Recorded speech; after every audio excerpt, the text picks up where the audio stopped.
Kim Chiu kinilig na pinapunasan kay Paolo Avellino ang muka at likod niya.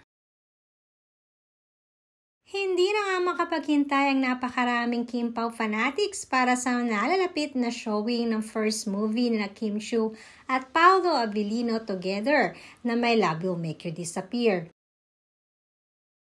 Panay na din ang pagmamall tours ng dalawa na sadya namang isa sa pinagkakaguluhan ngayon ng napakaraming netizens sa mall. Halatang blooming at masaya sina Paolo Avellino sa tinatakbo ng career at closeless na ngayon ni Kim Chiu. Kanina sa isang mall tour nila ay pinagkaguluhan din ng dalawa at mas lalo ngang pinuno ng kilig ang mga netizen sa mga naging eksena ni na Paolo at Kim habang sila ay nagpe-perform at kumakanta. Ito kasing si Paolo ay panay ang titig at puna sa likod ni Kim.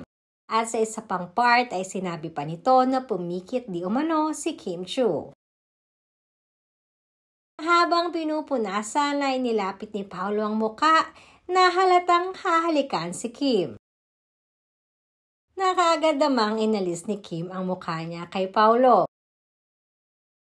Kinilig naman ang napakaraming audience lalo na nga nang pinunasan ni Paolo ang likuran ni Kim Chiu.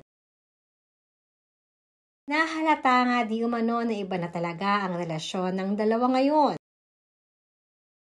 Ayon na rin sa aming source, maging ang mga kasamahan ni na Kim Chiu sa moving My Love Will Make You Disappear ay ganoon na rin ang tingin sa dalawa. Kaya hindi na raw di umano sila magtataka kung later on at after ng movie ay sina Kim na at Paolo Avellino.